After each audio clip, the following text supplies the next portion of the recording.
करने वाले हैं। आज हम करने वाले हैं जनरेशंस ऑफ कंप्यूटर कि कंप्यूटर की जनरेशन क्या है, कितनी जनरेशंस है, ये सब हम जानेंगे आज की वीडियो में। लेकिन आज की वीडियो देखने से पहले कंप्यूटर साइंस सीरीज की 2 वीडियोस पहले देख लीजिएगा। उसमें हमने एक्सप्लेन किया है कि हिस्ट्री क्या है कंप्यूटर की और डिफरेंट टाइप्स ऑफ कंप्यूटर्स क्या है। तो उन वीडियोस का लिंक आपको इस वीडियो की डिस्क्रिप्शन में मिल जाएगा। आज की वीडियो स्टार्ट करते हैं जनरेशन ऑफ कंप्यूटर। तो अब है हमारे पास generations of computer. Basically computer की 5 जनरेशंस हैं। First generation, second, third, fourth and fifth generation computer. जो फर्स्ट जनरेशन कंप्यूटर थी वो यूज की जाती थी, जो फर्स्ट जनरेशन के जो कंप्यूटर्स थे वो यूज किए जाते थे 1940 से 56 के बीच में। उसके बाद इन्वेंशन की गई, थोड़ी और टेक्नोलॉजी में एक स्टेप और हम आगे बढ़े तो सेकंड जनरेशन कंप्यूटर आए। उनको यूज किया गया 1956 से लेकर 1963 तक। फिर उसके बाद धीरे धीरे कुछ और इन्वेंशंस हुए। जो इन्वेंशंस हुए उन टेक्नोलॉजी को नाम दिया गया थर्ड जनरेशन कंप्यूटर का, जो कि 64 से 71 तक यूज किए गए। उसके बाद फोर्थ जनरेशन आई जो कि 1975 से 1989 तक यूज की गई। उसके बाद फिफ्थ जनरेशन आई जो 1989 में डेवलप हुई थी उसकी टेक्नोलॉजी, और आज भी हम उसको यूज कर रहे हैं 1989 टू प्रेजेंट। ठीक है, तो ये था जनरेशन ऑफ कंप्यूटर। अभी हम सारे इन जनरेशंस के फीचर्स या इनमें जो जो टेक्नोलॉजी आई गई थी उनको डिटेल में जानते हैं। तो सबसे पहले स्टार्ट करते हैं फर्स्ट जनरेशन कंप्यूटर से। तो देखिए, तो अब है हमारे पास first generation computer. First generation computer क्या है? First generation computer are those computer uses vacuum tubes. ठीक है, फर्स्ट जनरेशन कंप्यूटर वो कंप्यूटर्स हैं जो वैक्यूम ट्यूब्स यूज होती थी इनमें। These tubes were able to transmit electronic signal। ये ट्यूब्स क्या काम करती थी? ये ट्रांसमिट करती थी इलेक्ट्रॉनिक सिग्नल्स को इलेक्ट्रॉनिकली। ट्यूब्स हैं वो आज भी मॉडर्न कंप्यूटर्स का मेन फीचर्स है। ठीक है, क्या है? फर्स्ट जनरेशन कंप्यूटर में ट्यूब्स यूज की जाती थी और ये ट्यूब्स जो है इलेक्ट्रॉनिक सिग्नल्स को ट्रांसमिट करते थे इलेक्ट्रॉनिकली। और जो आज के मॉडर्न कंप्यूटर्स हैं उन कंप्यूटर्स में भी ये जो है मेन फीचर है। ऑन एंड ऑफ को रिप्रेजेंट किया जाता था बाइनरी कोड से 1 and 0 respectively. Means 1 means on and 0 means of. ठीक है, इसके एग्जाम्पल है ENIAC, EDSAC, EDVAC and UNIVAC। इन चारों एग्जाम्पल्स को हमने अपनी कंप्यूटर साइंस की फर्स्ट पार्ट में बहुत अच्छे से डिस्कस किया था। इनके बारे में जानने के लिए एक बार वो वीडियो जरूर देख लीजिएगा। उसके बाद क्या है, जो फर्स्ट जनरेशन कंप्यूटर थे, these computer are very heavy. ये जो कंप्यूटर थे ये बहुत ज्यादा हैवी थे और ये जो है लार्ज अमाउंट ऑफ स्पेस जो है ऑक्यूपाई करते थे। इनको रखने के लिए लगभग अप्रोक्स मान के चलो कि एक बड़ा कमरा चाहिए था। ठीक है, जो इनकी मेमोरी है, the memory of these computers, जो इन कंप्यूटर्स की जो मेमोरी है वो किससे बनाई गई थी? इलेक्ट्रोमैग्नेटिक रिले से बनाई गई थी। और जब हम इन कंप्यूटर्स में डेटा डालते थे तो किसकी हेल्प से डालते थे, किसके यूज से डालते थे? Punch card. इसको भी हमने पार्ट 1 में अच्छे से डिस्कस किया था। ठीक है, तो क्या है, फर्स्ट जनरेशन कंप्यूटर बहुत हैवी थे, ज्यादा स्पेस इनको चाहिए था। इनकी मेमोरी इलेक्ट्रोमैग्नेटिक रिले से बनाई गई थी, was made by electromagnetic relay. And इसमें जो है अगर डेटा फीड करना होता था तो पंच कार्ड की यूज से हम करते थे। अब इसके फर्स्ट जनरेशन कंप्यूटर्स के कुछ फीचर्स है। एक बार वो देख लेते हैं और इसका स्क्रीनशॉट ले लीजिएगा ताकि आपको आसानी रहे, ठीक है। अब है हमारे पास फर्स्ट जनरेशन कंप्यूटर्स के फीचर्स कि फर्स्ट जनरेशन कंप्यूटर्स के क्या क्या फीचर्स थे। सबसे पहला तो यही कि ये जो कंप्यूटर है वो लार्ज से साइज में बड़े थे और large amount of space occupy करते थे। सेकंड है कि इसमें जो है वैक्यूम ट्यूब्स यूज की जाती थी, लेकिन वो इतनी रिलायबल नहीं थी, ठीक है। थर्ड है हमारे पास the speed of these computer was slower कि जो इन कंप्यूटर्स की स्पीड थी वो आज के कंप्यूटर के कंपैरिजन में स्लो थी। आप ये खुद सोच सकते हैं कि ये फर्स्ट जनरेशन कंप्यूटर है जो 1940 से 1956 के बीच में यूज किए जाते थे। तो आज के कंप्यूटर्स के साथ हम अगर कंपैरिजन करें तो इनकी स्पीड तो ऑब्वियसली स्लो ही होगी, ठीक है। उसके बाद क्या है, इसमें क्या है, थाउजेंड्स ऑफ ट्यूब्स यूज की जाती थी। अब थाउजेंड्स ऑफ ट्यूब्स जब यूज की जाएंगी तो क्या होगा, इससे इलेक्ट्रिसिटी ज्यादा यूज होगी। अगर इलेक्ट्रिसिटी ज्यादा यूज हो रही है तो क्या है, ये कंप्यूटर्स हीट प्रोवाइड करेंगे, मतलब हीट निकलेगी इन कंप्यूटर से।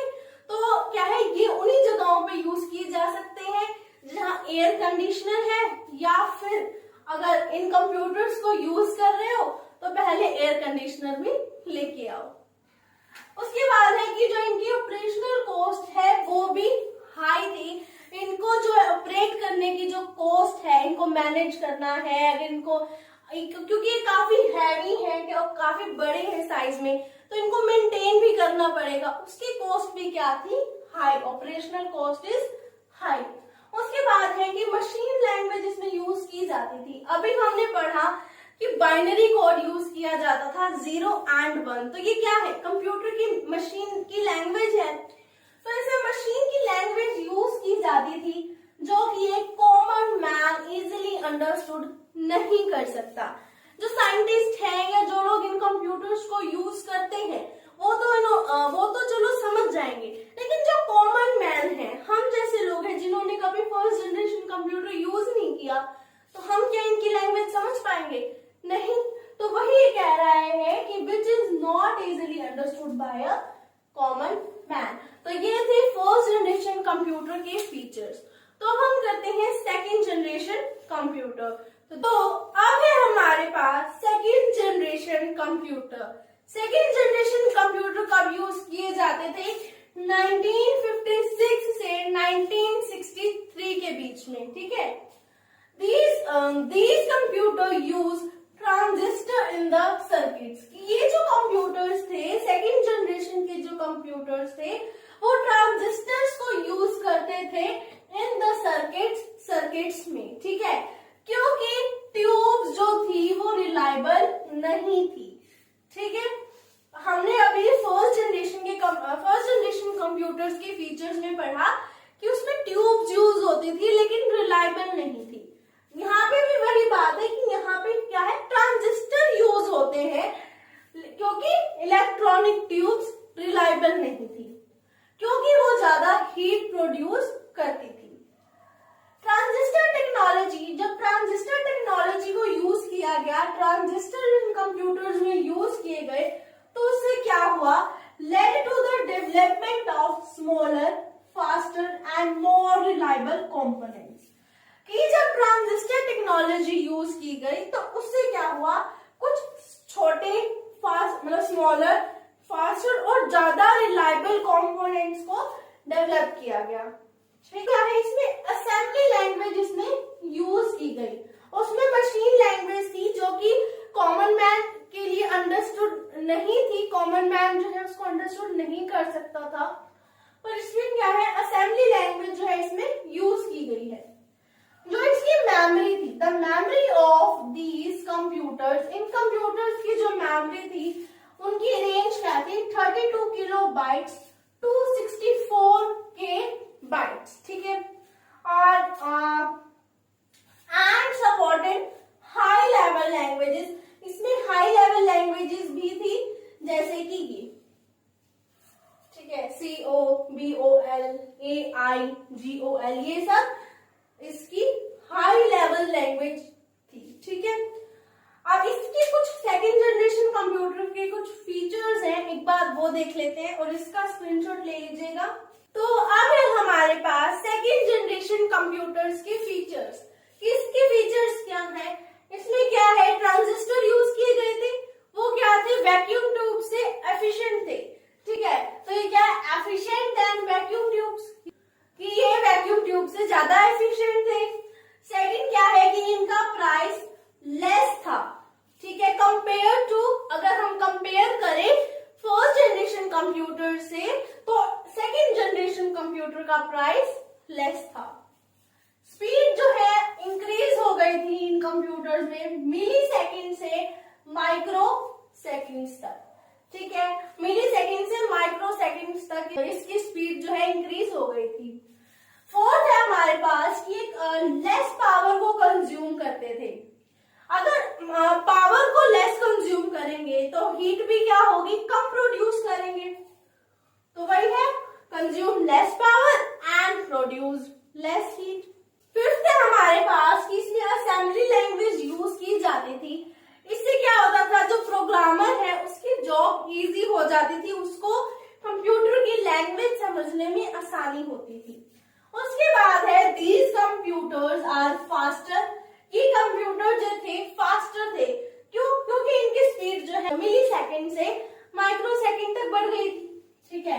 And large primary and secondary memory, इनकी जो प्राइमरी एंड सेकेंडरी मेमोरी वो भी लार्ज थी। हम अब इसके कुछ एग्जांपल्स हैं। एग्जांपल्स क्या है, IBM 7030, UNIVAC एंड वेल 400, ये कुछ सेकंड जनरेशन कंप्यूटर्स के एग्जांपल हैं। अब हमारे पास आती है थर्ड जनरेशन कंप्यूटर, तो इसका स्क्रीनशॉट ले लीजिए। अब है हमारे पास थर्ड जनरेशन कंप्यूटर। जो थर्ड जनरेशन कंप्यूटर थे वो 1964 से लेके 1971 तक यूज किए गए थे, ठीक है। ये कंप्यूटर्स डेवलप हुए थे तो इंटीग्रेटेड टेक्नोलॉजी भी डेवलप हुई थी। क्या था, during this time integrated technology was developed. अब ये इंटीग्रेटेड टेक्नोलॉजी है क्या, इंटीग्रेटेड टेक्नोलॉजी वो टेक्नोलॉजी है जिसके अंदर इंडिविजुअल कंपोनेंट्स को इंटरकनेक्ट कर दिया जाता था एक सिंगल सर्किट में, ठीक है, और वो सर्किट हो गया इंटीग्रेटेड सर्किट, ठीक है। एंड इंटीग्रेटेड सर्किट्स में क्या है, डजन ऑफ कंपोनेंट्स, बहुत सारे इंडिविजुअल कंपोनेंट्स जैसे कि ट्रांजिस्टर, कैपेसिटर्स, डियोड्स एंड रेजिस्टर्स को क्या कर दिया, फ्यूज कर दिया एक साथ, किसमें, सिलिकॉन चिप में। तो क्या है, जो इंटीग्रेटेड सर्किट्स है इसमें dozens of components like transistor, capacitor, resistors को फ्यूज कर दिया together on a silicon chip, ठीक है। इसकी लैंग्वेज जो है थोड़ी सी टेक्निकल है, अगर आप ध्यान लगा के समझेंगे तो आपको आराम से समझ आ जाएगी, ठीक है। जो ये कंप्यूटर्स थे, in these computer small scale integration and medium scale integration को यूज किया गया था। SSI एंड MSI को यूज किया गया। SSI के 10 कंपोनेंट्स और MSI के 100 कंपोनेंट्स को फ्यूज कर दिया टुगेदर एज सिंगल यूनिट और उनको सिलिकॉन चिप में लगा दिया, ठीक है। हमने यहाँ पे क्या समझा कि इस कंप्यूटर्स में स्मॉल स्केल इंटीग्रेशन और मीडियम स्केल इंटीग्रेशन को यूज किया गया। जो स्मॉल स्केल इंटीग्रेशन है वो लगभग उसके 10 कंपोनेंट्स और मीडियम स्केल इंटीग्रेशन है वो लगभग 100 कंपोनेंट्स फ्यूज कर दी गए टुगेदर एक साथ सिंगल यूनिट मान के उनको, कहाँ पे, सिलिकॉन चिप में। ध्यान से आराम से समझिएगा तो इजीली आपको हो जाएगा लर्न, क्योंकि लैंग्वेज जो है थोड़ी सी टेक्निकल है, इसके नोट्स प्रॉपर बनाइएगा, ठीक है। इसके एग्जांपल है IBM 360 या फिर 370, PDP-8 एंड PDP-11, ठीक है। तो अब हम आगे बढ़ते हैं, थर्ड जनरेशन कंप्यूटर के फीचर्स क्या है।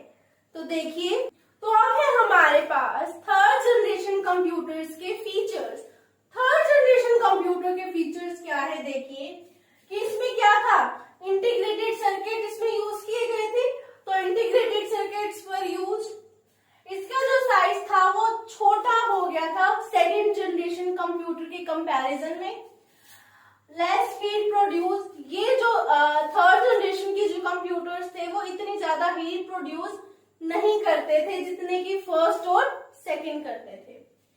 थर्ड है स्पीड इंक्रीज हो गई नैनो सेकेंड्स तक, speed increase to nano seconds.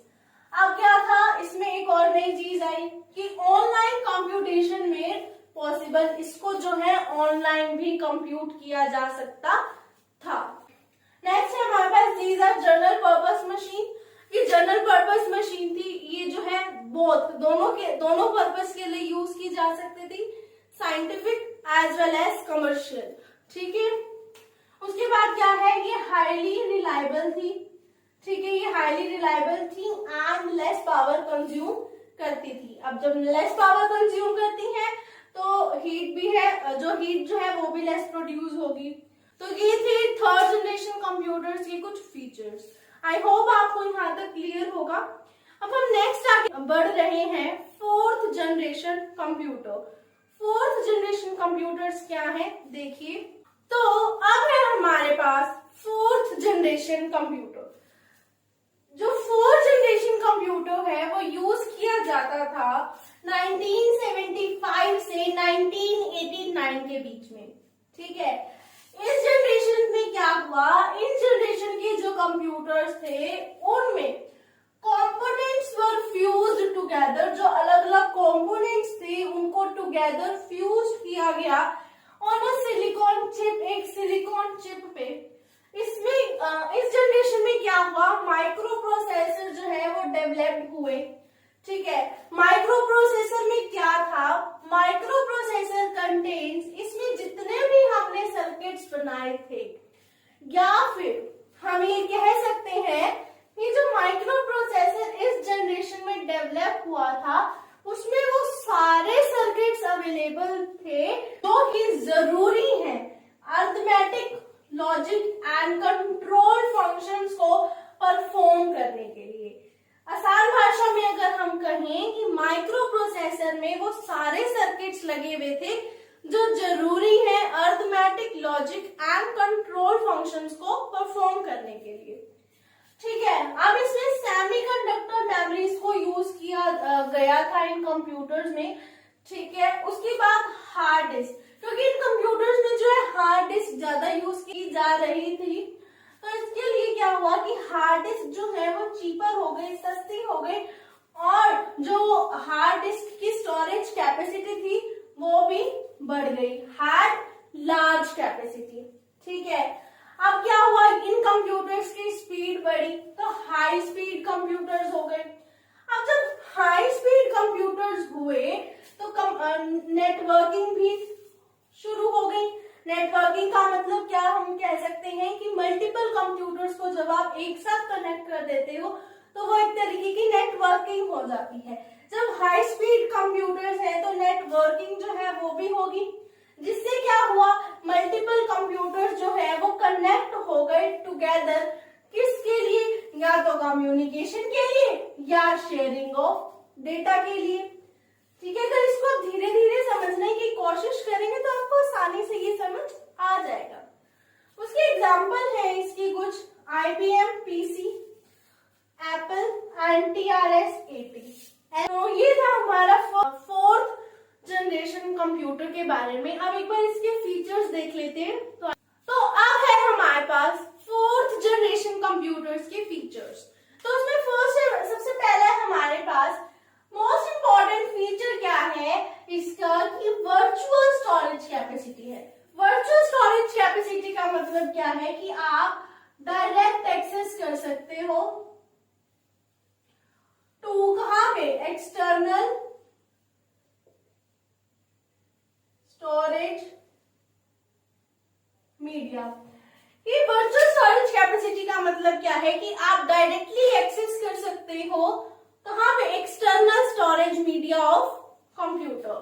उसके बाद क्या है, दीज कंप्यूटर कुड वर्क, ये जो कंप्यूटर थे वो वेरियस मोड्स पे काम कर सकते थे, जैसे कि time sharing and multi programming.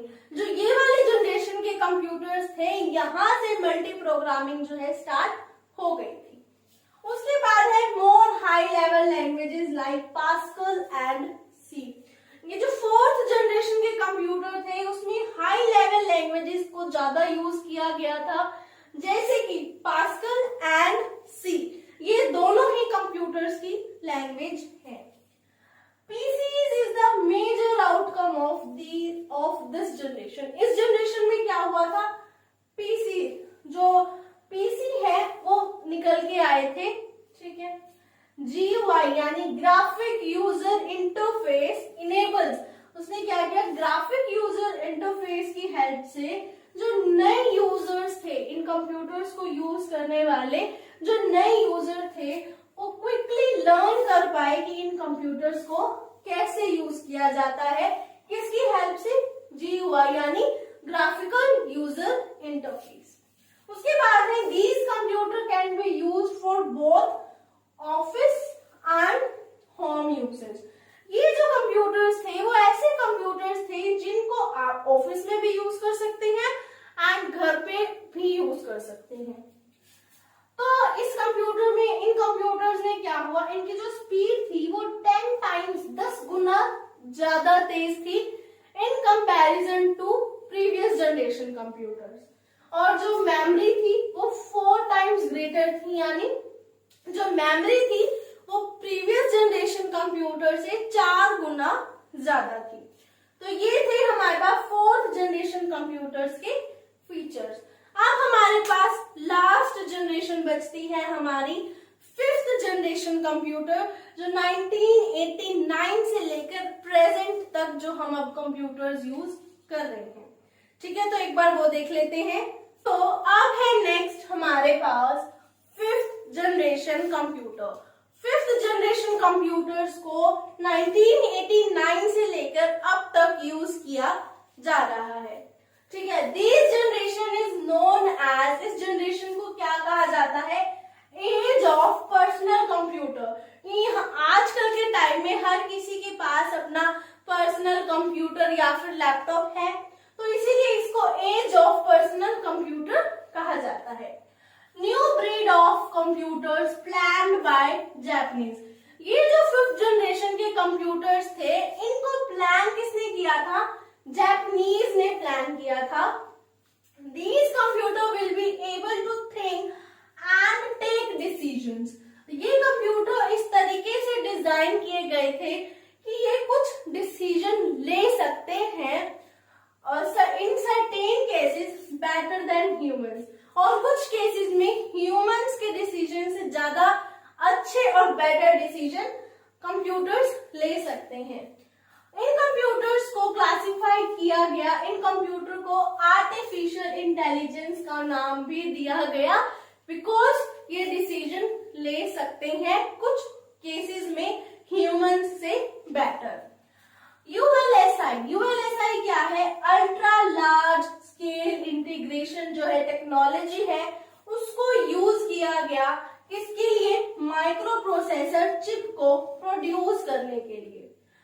जो बाकी जो 4th जनरेशन थी उसमें VLSI टेक्नोलॉजी यूज की गई थी, लेकिन इसमें ULSI ultra large scale integration technology use की गई है, ठीक है।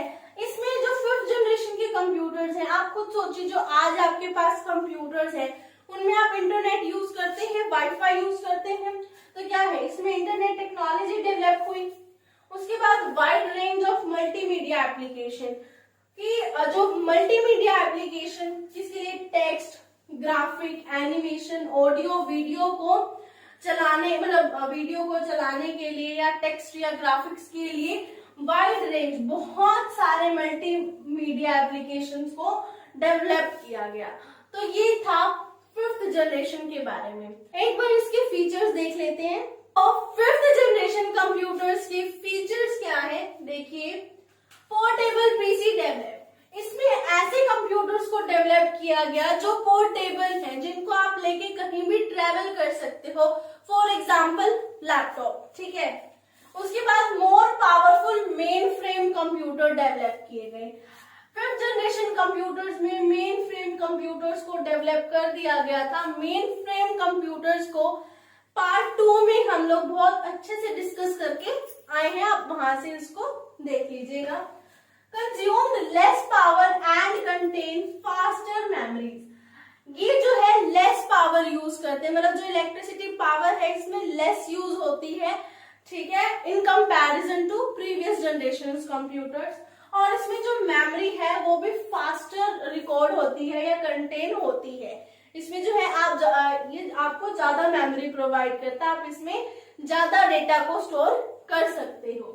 उसके बाद ULSI यानी ultra large scale integration develop हुआ, क्योंकि इससे जो प्रीवियस जनरेशन कंप्यूटर थी, मींस फोर्थ जनरेशन कंप्यूटर थी, उसमें हम VLSI टेक्नोलॉजी यूज कर रहे थे, लेकिन इन कंप्यूटर्स यानी फिफ्थ जनरेशन के कंप्यूटर्स में हम ULSI टेक्नोलॉजी को यूज कर रहे थे और यहाँ पे ये डेवलप हुई थी।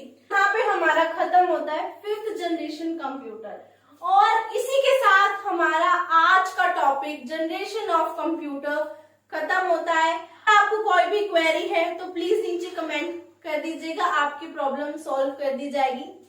तो आज की वीडियो के लिए बस इतना ही।